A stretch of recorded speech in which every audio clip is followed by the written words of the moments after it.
O programa a seguir é uma produção independente e de total responsabilidade de seus produtores e realizadores.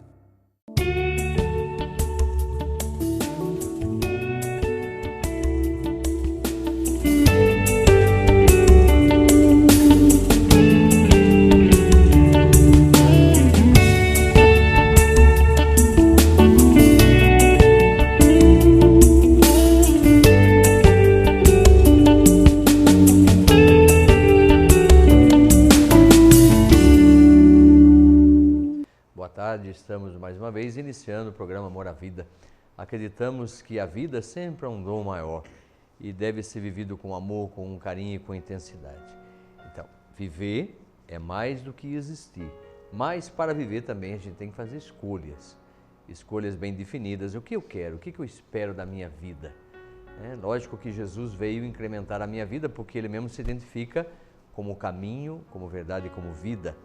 E essa vida ela é significativa a partir daquele que nos dá a vida, daquele que está dentro de você e quer que você conheça a verdade, acima de tudo. A verdade sobre Deus, a verdade sobre você, a verdade sobre o mundo, para que você não entre em conflito com gerações, não entre em conflito equivocados.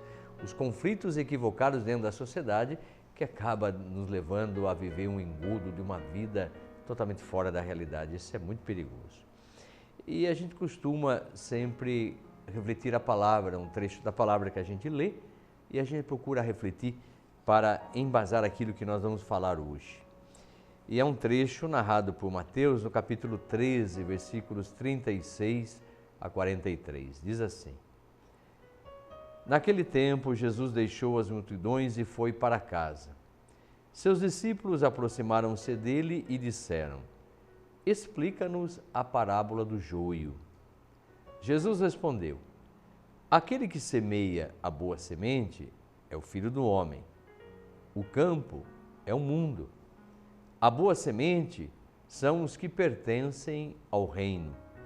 O joio são os que pertencem ao maligno. O inimigo que semeou o joio é o diabo. A colheita é o fim dos tempos. Os ceifadores são os anjos. Como o joio é recolhido e queimado ao fogo, assim também acontecerá no fim dos tempos. O Filho do Homem enviará os seus anjos e eles retirarão do seu reino todos os que fazem outros pecar e os que praticam o mal. Depois os lançarão na fornalha de fogo. Ali haverá choro e ranger de dentes. Então os justos brilharão como o sol no reino de seu Pai. Quem tem ouvidos, ouça. Palavra da salvação. Glória a vós, Senhor.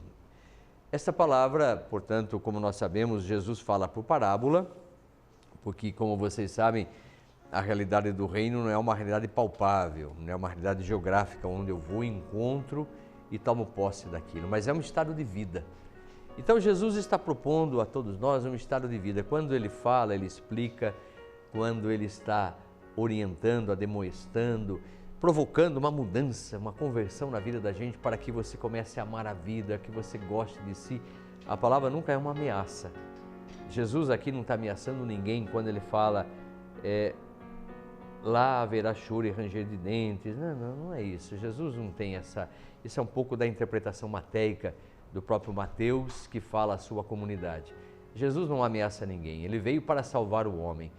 A missão de Jesus é levar essa salvação para que o homem não seja escravo das suas misérias, não fique à mercê dos seus vícios, mas seja dono de si mesmo. Como é bom ser dono das suas ações, ser dono das suas atitudes, ser dono de si mesmo. Lógico que é muito difícil porque tem um inconsciente agindo, mas pelo menos a gente vai tentar submeter tudo aquilo que é equívoco, tudo aquilo que é erro, tudo aquilo que nós percebemos que está nos prejudicando, nos deixando doentes, vamos submeter ao amor. Aliás, lembrando a palavra de domingo, quando Jesus multiplicava os pães, lógico, aquilo tem um significado muito profundo, e Ele dizia: eu quero que vocês comam até se fartarem.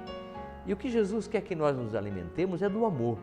Esse amor que não falta de jeito nenhum. Quanto mais nós nos alimentamos, mais nós temos dentro de nós mesmos.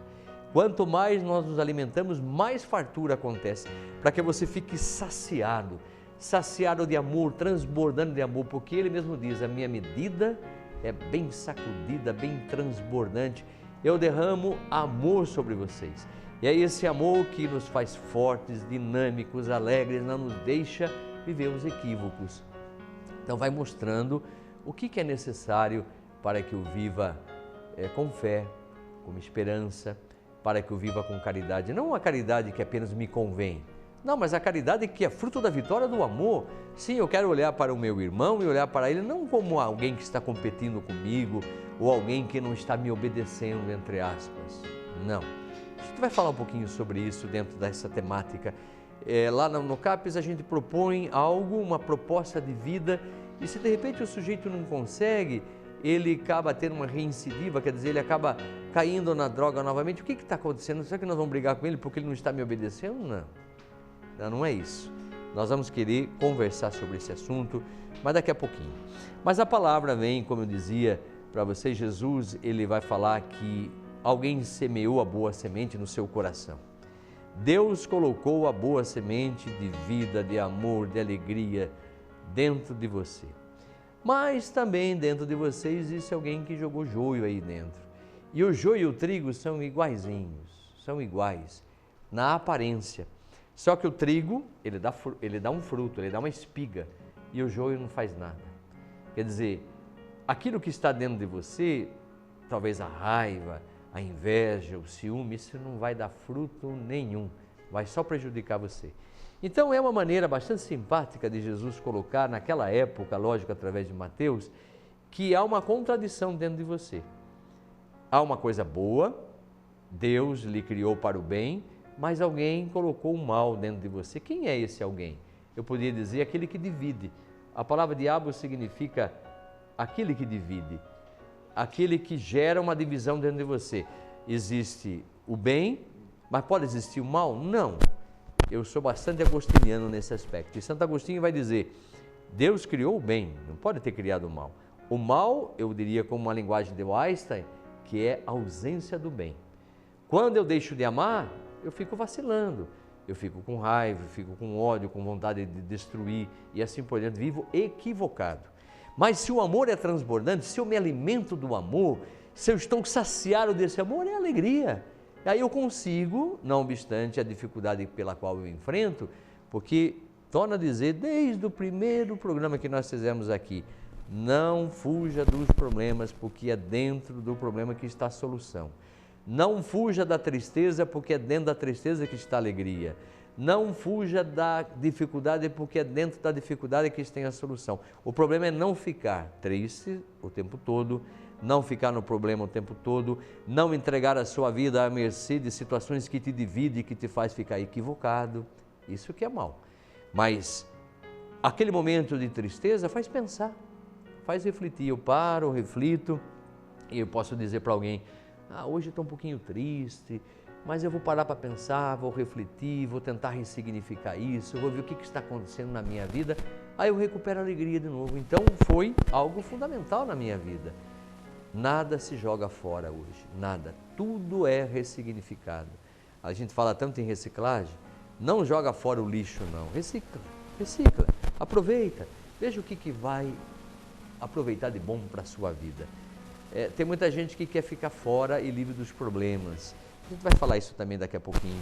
É um pouquinho de uma fase que o Freud diz que a gente quer ficar livre do problema e que está bem na fase expulsiva, dos excrementos. Mas eu vou tentar esmiuçar isso um pouquinho.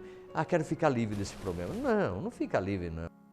Aproveita, sim, expelir aquilo que deve ser expelido, mas tem coisas que são fundamentais na minha vida, eu não posso jogar fora. Se eu pegar a parte minha que não está muito conforme, e eu cortar e jogar fora, eu não sou mais uma pessoa total, não sou mais íntegra, eu estou desfacelada, estou dividida. Sou uma pessoa dividida, uma pessoa que está faltando uma parte minha. Não, mas eu posso tratar aquilo com carinho. Então eu torno a dizer, aquilo que Jesus nos fala hoje, Ele não quer fazer uma ameaça, mas Ele quer apenas dizer para vocês, olha, foi semeado a boa semente no seu coração. Foi semeado a vida no seu coração. Mas, por outro lado, também existe a contradição. Se a gente olhar lá no livro da criação, no livro do Gênesis, quando Adão comeu o fruto da árvore, ele comeu, ele introjetou. E depois Paulo vai dizer isso: em Adão todos pecaram e em Cristo nós somos redimidos, porque todos nós fôssemos como que comêssemos também. Fomos, portanto, levados àquela situação. Então existe dentro da gente aquilo que é antagônico, aquilo que tem duplo sentido, e eu preciso vencer isso. Eu preciso tentar integrar isso na minha existência. E integrar uma parte ruim com uma parte boa, integrar amor e ódio, vai dizer uma psicanalista chamada Melanie Klein, é uma posição depressiva. Não é muito fácil não, mas é necessário. A gente descobrir que aquela pessoa que você tanto ama, você também não gosta muito dela, e que às vezes você até a maltrata, integrar isso gera uma posição depressiva. Não é uma depressão, mas uma posição. Mas é necessário isso. Mas nós vamos conversar. Então, diria para vocês o seguinte, meus irmãos e irmãs, meus queridos amigos e amigas, melhor dizendo assim: a palavra é a vida que nos é dada. Mas há uma contradição? Alguém que colocou, Deus permitiu isso? Não, somos nós que permitimos. Somos nós que, na ausência, no cansaço, quando a gente está meio com vontade de desistir. Aliás, a oração do Pai Nosso vai nos dizer: e não nos deixeis cair em tentação. A tentação de desistir é muito grande. E quando a gente desiste, então daí será o caos. Não vamos desistir de viver, não vamos desistir de aproveitar cada momento difícil da vida de vocês, para que a gente possa aproveitar a vida. Aliás, como diz o livro do Eclesiástico, não entregue a tua alma à tristeza. A tristeza faz você não sentir nem o gosto da comida mais, não deixa. A tristeza é bom que ela venha para parar para pensar, mas não deixa ela morar lá dentro, não deixa ela permanecer.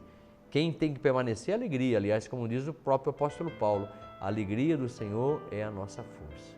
A alegria do Senhor é a minha alegria. A alegria do Senhor é aquela que me impulsiona porque sei que sou amado, sou querido.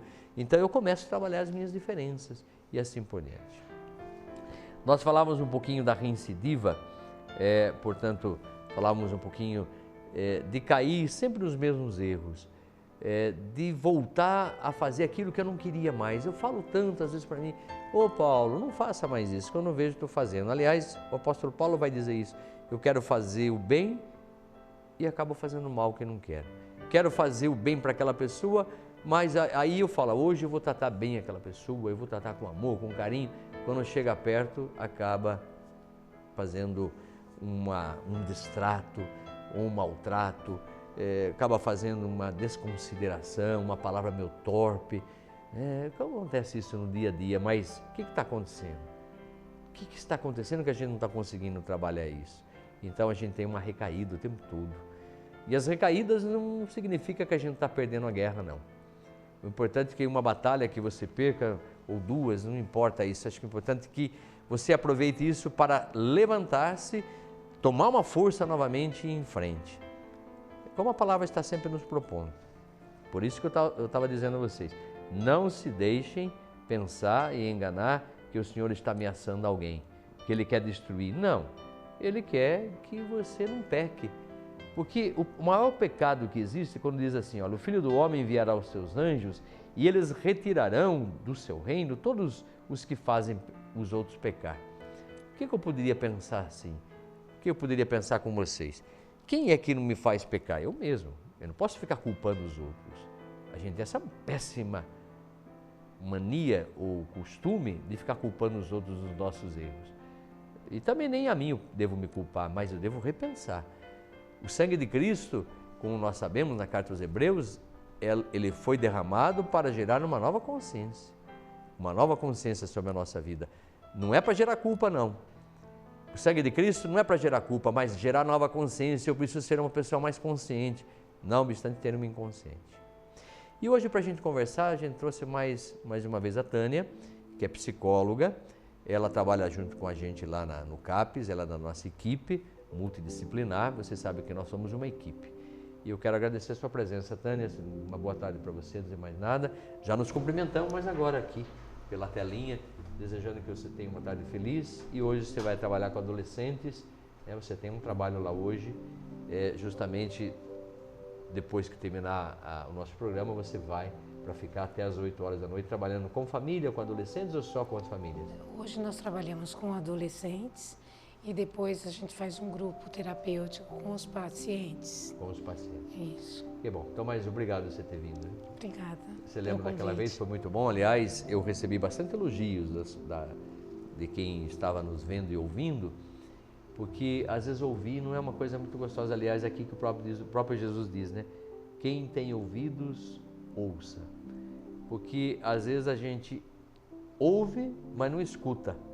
É horrível isso, né? Que nem às vezes a gente olha, mas não vê. E assim vai, e assim por diante. Por isso que o reino de Deus é uma tentativa de dar um novo sentido aos nossos órgãos, né? Quer dizer, eu quero olhar diferente, eu quero escutar diferente, eu quero falar diferente, eu devo de me esforçar para isso, para que eu não fique doente. É quando há um sentido, essa é a diferença, um significado. Aquilo que eu falava agora há pouco, né? A vida, ela tem um existir, eu existo, se penso, porque tem muita gente que nem existe, né? Porque não pensa. Agora, viver é mais do que existir, agora dar sentido é melhor ainda, né? Mas então a gente está falando um pouquinho aqui, Tânia, como você ouviu, que num tratamento do CAPES, muitas pessoas que te procuram, que vão até lá, a uma certa altura, eles acabam, principalmente os adolescentes, também acontece com os adultos, eles acabam tendo uma recaída. E aí, como é que fica a recaída? Como que vocês manejam isso? Eu diria não só os adolescentes, como você citou a família, os pacientes, mas eu considero assim como ser humano. Eu acho que olhar para a recaída, primeiro ela se mostra. Antes de você ter uma ação da recaída, ou atuação da recaída, ela se deu anteriormente a um sentimento que você não deu conta. Como dizia Freud, aquilo que não é elaborado é repetido. Então, se não tem significado, aquela experiência que ele teve em relação ao tratamento, por exemplo, se o tratamento dele não está intensivamente comprometido, ele acaba tendo a recaída, por não dar conta de um sentimento que se mostrou antes. Aí o uso da substância é só consequência. E a intensidade do uso vai ser a forma do padrão que ele vai se comportar. Bacana isso, né? O que você está falando nada mais é do que dizer o uso e se dá justamente pelo fato da pessoa não dar conta das suas emoções, dos seus problemas, enfim, de tudo aquilo que está transbordando dentro dele e ele não consegue segurar que transborde, né? A droga, lógico, ela é apenas a válvula de escape da situação, não é isso? Quer dizer, a pessoa é como ter uma dor de cabeça. Você tem uma dor de cabeça, mas o que causou a dor de cabeça? O remédio apenas vai aliviar o sintoma, mas o que causou a etiologia que é fundamental, né? É interessante essa sua fala e aquilo que você acabou de falar aí, que eu gostei muito, aquilo que não se elabora repete, que é uma frase do Freud, né? O que é elaborar? Isso é interessante a gente pensar. O que o Freud está falando quando ele diz assim, eu preciso elaborar o tempo todo, né? Elaborar, então, que é investir, desinvestir e reinvestir numa representação. Parece uma coisa assim meio matemática, mas é interessante. O que é uma representação? Eu tenho uma representação palavra e tenho uma representação coisa. A representação coisa está dentro do meu inconsciente e a representação palavra no pré-consciente. Então, de repente, quando não tenho esse fio lógico, quando o grande outro, como diz Lacan, provoca em mim algo que é inominável, porque o sujeito suposto saber é aquele que provoca na gente algo assim, fala, o que está acontecendo? É inominável isso, eu não estou entendendo o que provocou em mim. E aí eu preciso elaborar isso. Elaborar para que eu não continue a ficar com sintoma. Por exemplo, por que eu estou com vontade de usar droga se não é todo mundo que usa droga? Quer dizer, o que essa droga traz de alívio que outro remédio pode saber trazer alívio também, que não seja uma droga? Aí, de repente, como você falou, eu acabo buscando uma reincidiva, volto, tenho recaída, não por causa da droga. Não é ela em si, ela é apenas alívio do sintoma, mas eu não estou conseguindo dar conta daquilo que está em aberto em mim. Muito bacana isso, né? Muito interessante. Porque se está um buraco no meu ser, eu quero preencher. Mas eu posso preencher com amor, não preciso preencher com droga, não é isso? Eu posso preencher com amor, com carinho, mas como a droga me deu um certo up, né? um certo ânimo, aí parece que eu acabo sofrendo um engano na minha reflexão. Não é uma verdadeira elaboração isso, né? Entendeu? Não há uma busca, né? Não há uma conexão, porque senão eu acabo ficando equivocado. Você queria falar?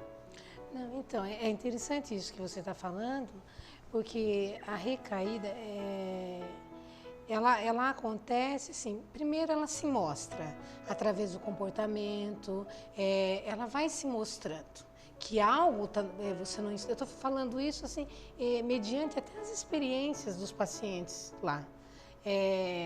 Ele vai se mostrando de alguma maneira o comportamento. E a forma que eles se comportam é muito fora. A projeção, a expectativa, os conflitos, são as pessoas que têm que dar conta daquilo que eles não têm internalizado. Ou não conseguiram internalizar de acordo com o ambiente ou a sua vida afetiva, a maneira que foi cuidado, enfim. Mas hoje eles não conseguem ter esse filtro, né, do que é dele e do que é do outro. Eles acabam misturando e responsabilizando sempre para fora. E que nem você falou, dentro da reflexão do que você leu, a postura de Jesus, a maneira da gente fazer a separação. Eu acho interessante isso, trazendo para eles novamente. Se partir da ideia de que a gente acaba se tornando ser humano, a gente não nasce ser humano. A gente passa a ser ser humano. Nós não somos totalmente racional, temos uma parte do instinto, né? Então, como é que é lidar com a nossa raiva, com os sentimentos que são primitivos, que acaba sendo a recaída? Quando eu não dou conta, quando aquilo não tem significado na minha vida, eu acabo repetindo. Eu deixo de repetir a partir do momento que teve um significado muito maior do que aquilo que está. Daí há uma transformação, há um amadurecimento. É interessante, é aquilo que nós falávamos no início, que eu até falei que eu voltaria a falar, e penso que está bem dentro daquilo que você falou, Tânia. Porque quando o sujeito tem um sintoma, e esse sintoma não é vencido através dos mecanismos de defesa, porque a gente tem mecanismos de defesa o tempo todo, e esses mecanismos nos auxiliam a superar os sintomas, a vencer algumas dificuldades, algumas limitações. Então, quando está desassociado todos os meus mecanismos de defesa, eu gero uma posição esquizoparanoide, né? Como diz Melanie Klein. Eu gosto muito dessa explicação dela pelo seguinte, porque ao mesmo tempo que você sabe que você tem um amor dentro de si, aí de repente você depara com um ódio. E você, por mais que queira refutar isso, não adianta tentar refutar, você tem que tentar integrar. Integrar, quer dizer, formar uma coisa única e não tentar ficar livre do problema, porque se tentar ficar livre do problema, você acaba jogando muitas vezes a solução que está dentro do problema.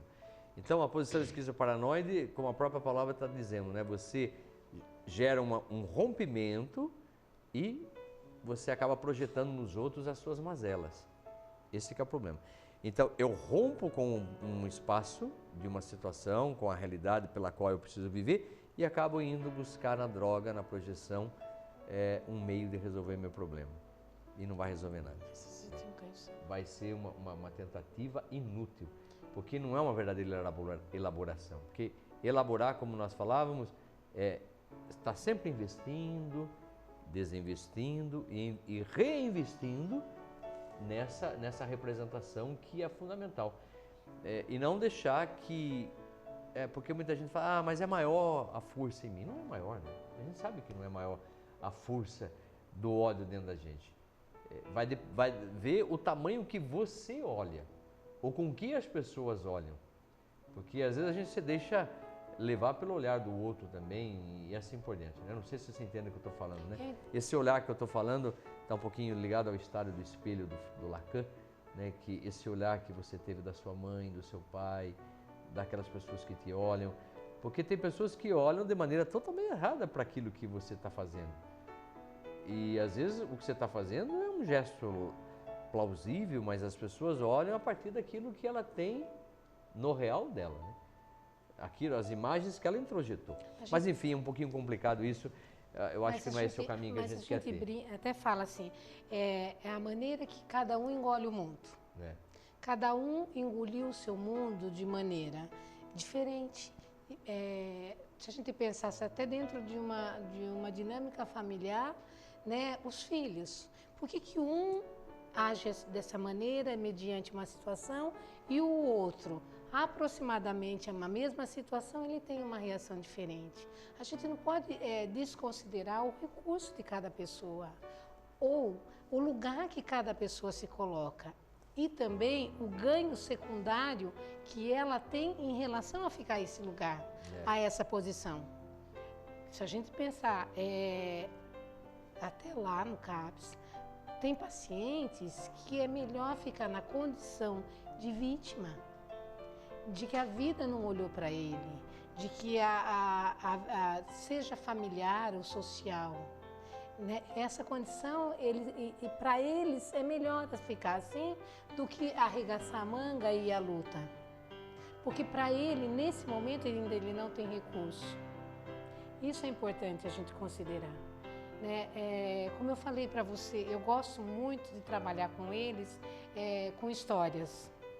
E quando eu falei para você, acho que diante de toda a sua leitura, eu acho que cabe, né, você falando, eu me lembrei disso. Contei para eles e eu acho que eles também gostam, a partir dessas histórias, tentar fazer uma reflexão. Se a gente pensar na racionalidade e nos instintos, o quanto o instinto se move a todo momento.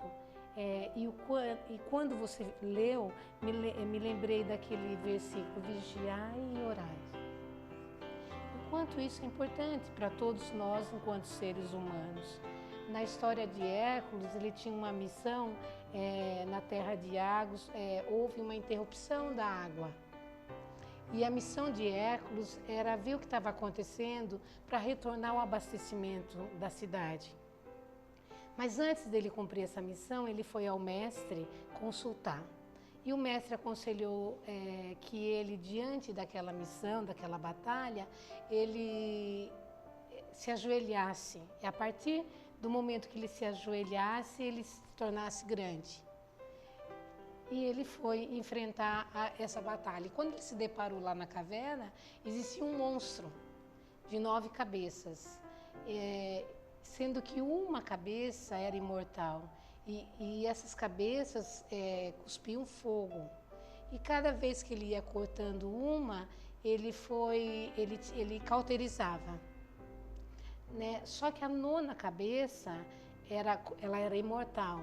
E quando ele matou, eles colocaram uma rocha sobre ela, para poder vigiar e olhar, porque ela se move.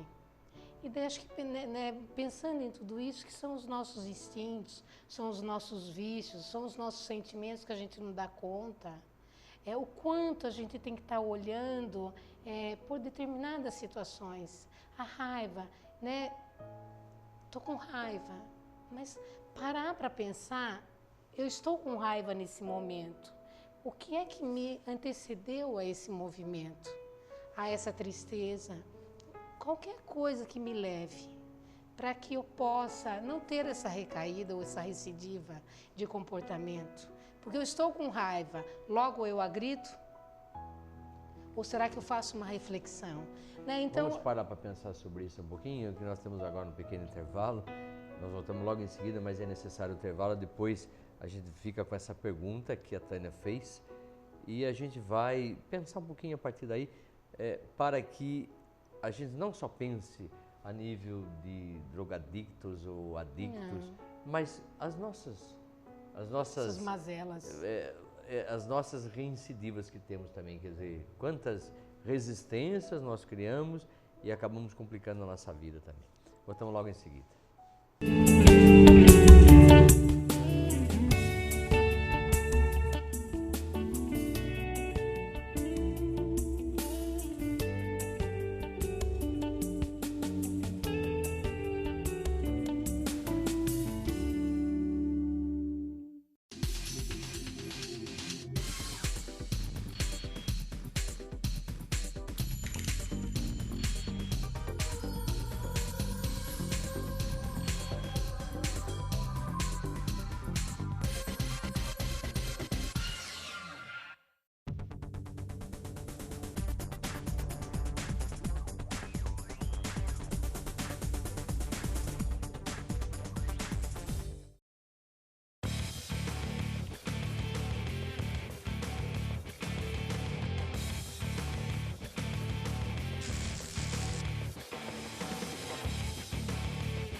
Muito bem, estamos de volta para o nosso último bloco do programa Amor à Vida. Tudo isso é um programa, não deixa de ser um projeto. Eu tenho que ter um projeto na minha vida.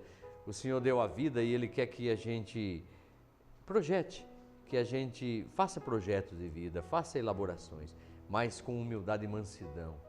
Isso é muito bom. Essa é a vocação. Paulo diz isso aos Efésios. O Senhor nos deu uma vocação.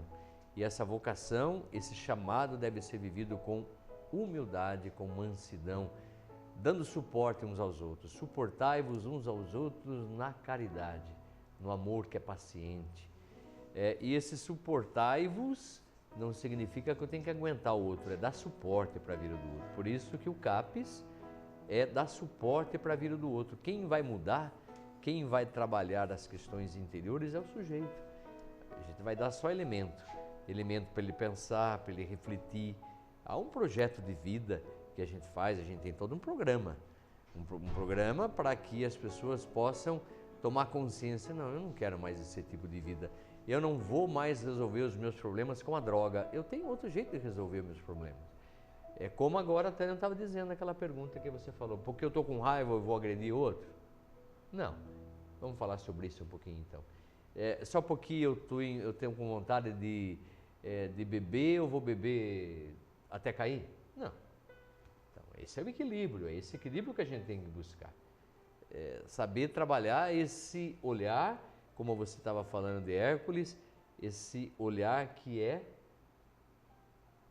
ele é imortal, está o tempo todo na gente. Não adianta querer ficar livre desse olhar, né, Tânia? Não adianta querer ficar livre. A gente tem, são os nossos instintos, o nosso outro lado, o nosso lado sombrio, sei lá o que a gente poderia, como você... Aliás, se você fala de sombra, podemos pensar no Jung, Sim. que vai falar quanto maior... a luz... maior a sombra. Então, quanto maior é você, quanto mais sabedoria você tem, mais sofrimento você traz. Ou então poder pensar também assim, se há um homem maduro, há também um lado infantil. E esses sentimentos são infantis. E quando a gente não olha, ele acaba atuando.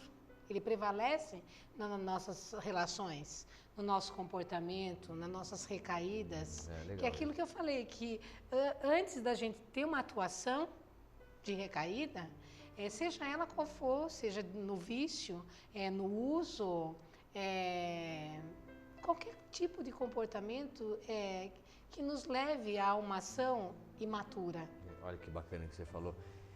Olha, eu até diria assim, quando eu estou dentro do meu processo primário, quando eu sou uma criança, eu me comporto como criança, e aí eu quero porque quero, porque quero. E eu não consigo fazer escolhas diferenciadas que são tão interessantes, as escolhas. Como é importante que eu consiga fazer escolhas que me ajudam a pensar, me ajudam a refletir, me ajudam a entrar no processo secundário, que é a realidade. Como você acabou de dizer. Mas sem violência, Paulo. Sem violência, sem violência. Sim. Aí que é legal, Tânia, você dizer para si mesmo, olha, estou num processo de maturação, e essa maturação é dinâmica, é todos os dias, é até o final da nossa existência. Não adianta a gente chegar a falar assim, já me converti totalmente.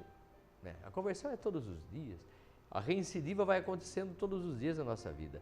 E tudo isso é que nos ajuda a pensar e refletir. Então, é aquilo que você estava falando. Não é porque eu tenho um sentimento que eu vou dar evasão a esse sentimento. Eu preciso fazer uma escolha. Espera um pouquinho. Até que ponto isso vai me ajudar a pensar e refletir? Não é verdade? Até você falando isso me lembrou também uma outra situação. Quando eu tenho um sentimento ou uma vontade a ser atendida. Outro dia eu estava trabalhando no grupo terapêutico questões de virtudes, né, com eles. E daí um deles falou, olha, Tânia, eu vou ser honesto com você, eu usei crack no final de semana, então eu estou sendo honesto. Daí, como todo o meu trabalho é sempre pôr em questão, tudo aquilo que eles me dão, eu devolvo num questionamento. Mas essa honestidade para com a droga ou para com você? A quem ele é honesto? Aí nós chegamos a uma reflexão de um desejo. Eu sou honesto a um desejo.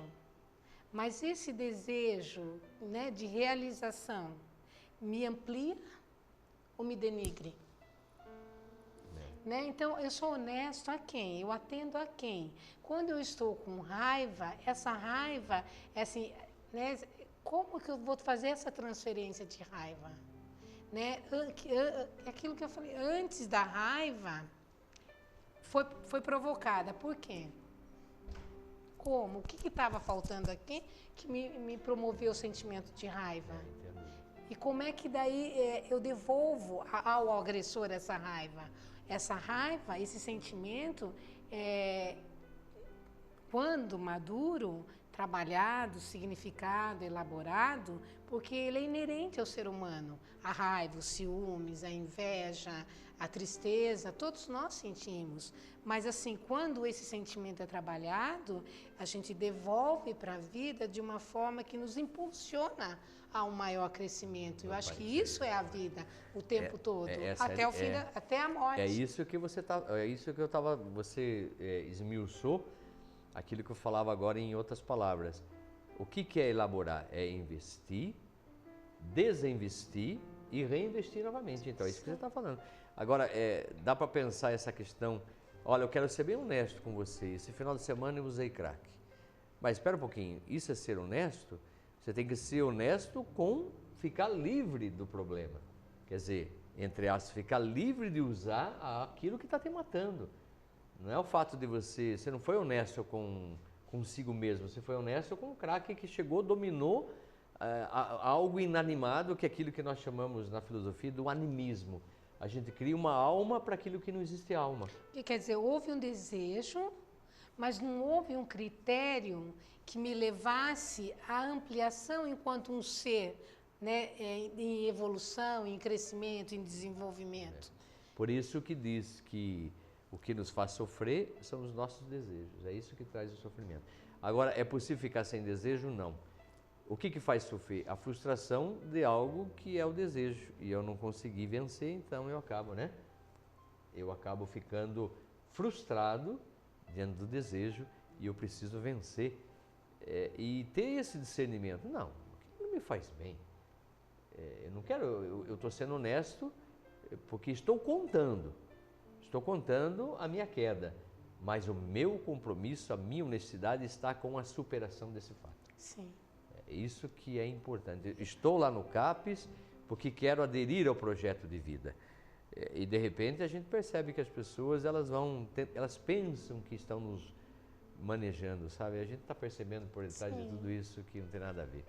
Deixa eu só agradecer aqui a Juraci Malucho. Ela quer parabenizar pelo programa, assisto sempre. Obrigado, Juraci, um grande abraço para você. Otávio, lá do Dominguinho, disse que a palavra hoje está ótima. Muito obrigado, seu Otávio. Deus abençoe, muita alegria. A Dulce Antunes, do Rio Acima, ela também está pedindo oração por si mesma e pela sua família. E ela diz assim, Tânia, que quando chega a noite ela fica nervosa. O que será que acontece com a Dulce, não? Porque quando começa a acabar o dia, a luz cessa, a gente acaba ficando com medo da morte. Mas a morte também faz parte da vida da gente. Começa a pensar um pouquinho nisso. Pensar na morte de vez em quando é pensar na vida. Aliás, de vez em quando não, é pensar todos os dias. Todos os dias eu penso na minha morte. Porque quando eu penso na minha morte, eu estou pensando na minha vida. Será que estou vivendo bem ou será que já não estou morto no meio do caminho? Será que a morte já não me dominou? Por exemplo, uma droga é a morte. Já estou morto por meio do caminho, não estou sabendo dominar, é a morte que está me dominando. Então tem muita gente que pensa que está vivo e está se tapeando, não, já está morto há muito tempo. Aliás, tem uma passagem do Evangelho que quando um jovem dizia, Senhor, eu vou te seguir, mas primeiro eu vou enterrar meu pai, a minha mãe, aliás, o meu pai, aí eu volto para te seguir. E Jesus vai dizer assim, deixa os mortos enterrarem os seus mortos. Tem tanta gente morta por aí. Quando nós seguimos Jesus, não acreditamos mais na morte, acreditamos na vida. E com tudo aquilo que a vida é dinâmica, com todos os problemas e não querendo fugir deles. Porque quando eu fujo do problema, lembre mais uma vez Jean Vanier, estou fugindo da solução. É no problema que está a solução. Sempre, sempre será assim. Tanto que Jesus Cristo, para ele manifestar o seu amor para conosco, tinha que ter algum problema.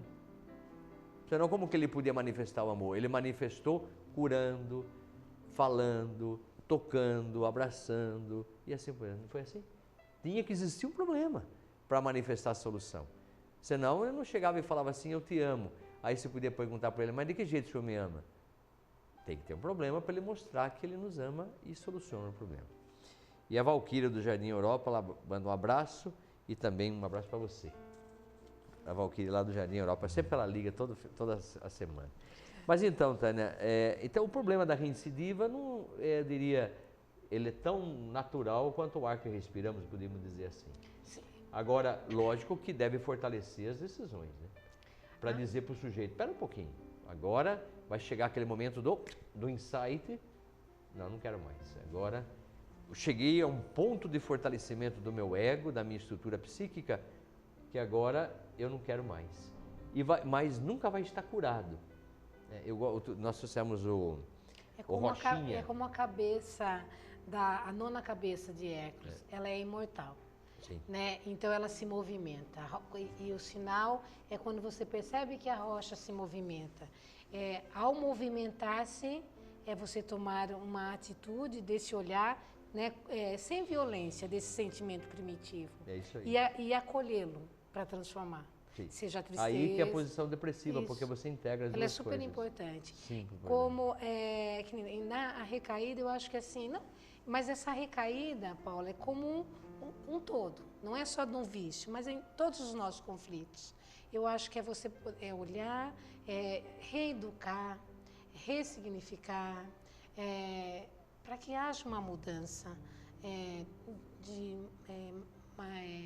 como eu falei para você, ser um homem mais maduro, um ser aí aberto para o mundo. Isso como eu estava falando agora do Rochinha, da semana passada que ele esteve aqui, ele dizia que ele já estava há vários meses e vários dias e várias horas limpo, mas ele sabe que ele é alguém que tem um vício. Então, qualquer reincidiva, qualquer recaída, ele volta a tudo. Então, por isso que não brinque com aquilo que é venenoso. É como você colocar uma criança no meio de serpentes, né? É inevitável que a serpente, ela é irracional, ela vai te picar, lógico, ela é a defesa dela, né? É o primeiro gole, o primeiro trago, porque está no cérebro já marcado a sensação do prazer. Né? Então, você é o primeiro, tomou o primeiro, já está marcado lá que aquilo me promove algo. Né? E eu vou indo em busca sempre dessa realização. Algo e eu pego a compulsivo. noção do que eu estou fazendo. É a mesma coisa quando a gente estava falando da raiva. Eu estou com raiva e eu vou indo, falando, agredindo, sem noção. Eu perco a noção da realidade. Então, quando alguém chega lá no CAPES, Tânia, e diz para a equipe, enfim, para você, para o grupo que você atende, fala assim, olha, Tânia, eu tive uma queda, eu tive uma recaída. O que você aconselha? O que você diz? A recaída também é considerada um momento, né, que você falou, da posição depressiva. Acolher essa recaída e conversar com eles sobre porque eles vêm com culpa da recaída.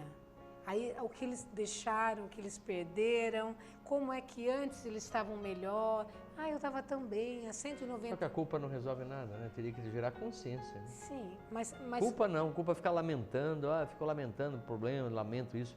Mas cadê a consciência? Vamos buscar a consciência aí. Né?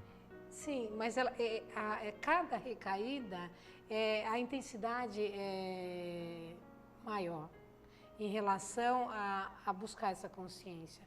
Eu acredito em alguns pacientes nisso. Tem alguns que é aquilo que a gente estava falando. O recurso, o lugar que ele está, eles têm um ganho secundário, então é melhor ficar ali.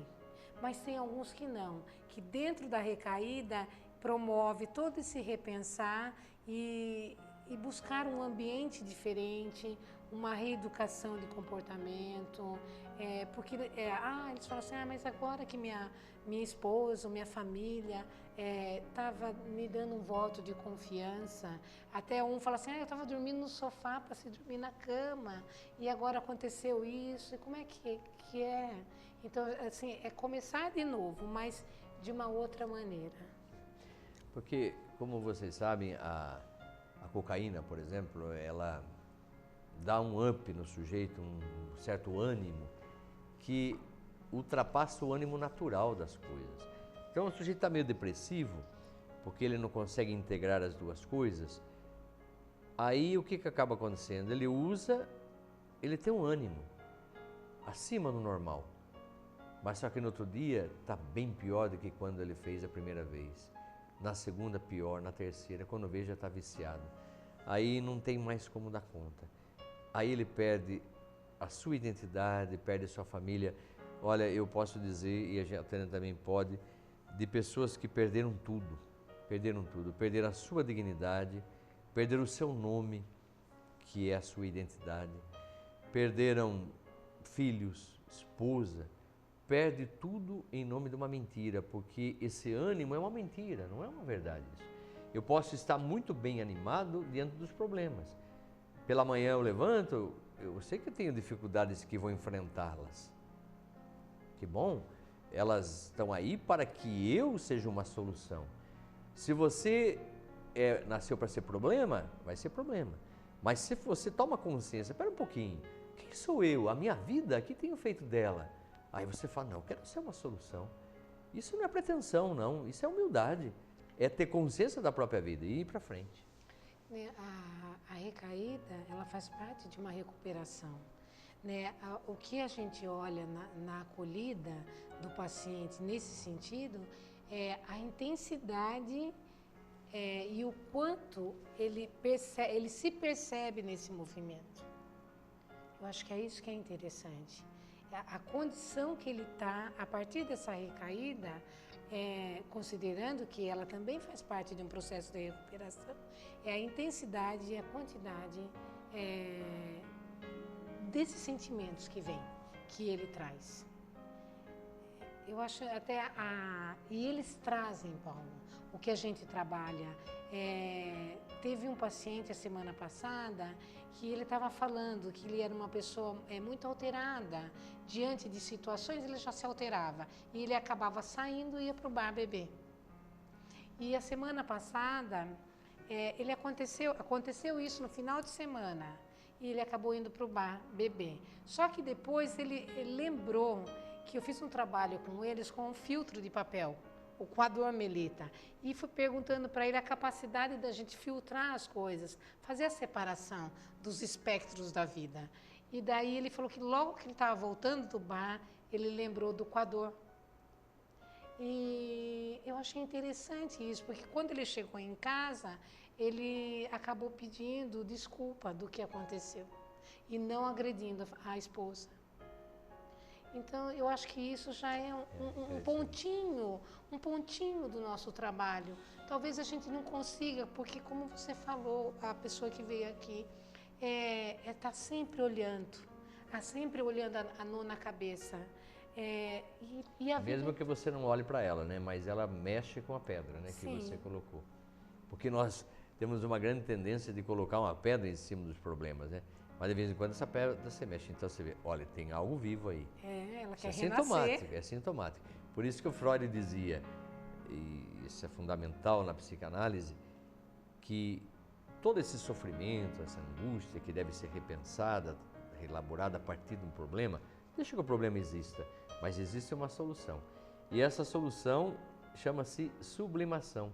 É quando eu sou capaz de sublimar. Eu escolho algo que é mais sublime. Eu tenho capacidade de escolher o que é melhor para a minha vida, porque o Senhor me libertou. A gente está falando agora aqui como um cristão.